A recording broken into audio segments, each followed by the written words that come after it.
तिलावत करता है, हर लफ्ज वुजू कर लेता है, हर शेर तिलावत करता है, पढ़ता है जब कोई नाते नबी समझो कि इबादत करता है। अब इसके बाद मना कर दीजिए। क्या चीज?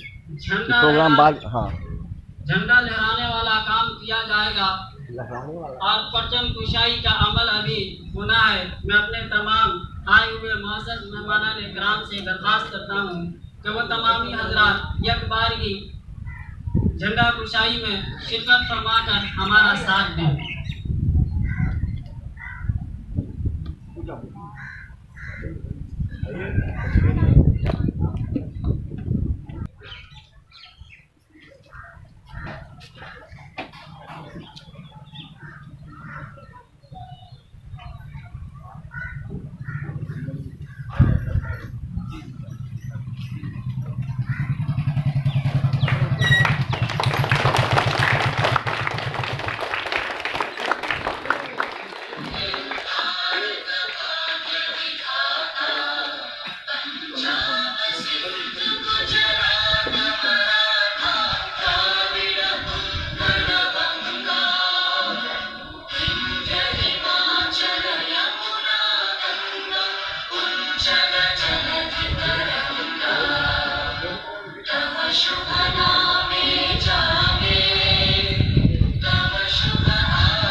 हेलो।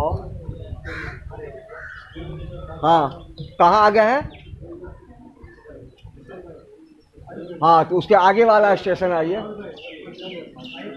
मदरसे का एक बच्चा होगा स्टेशन पर।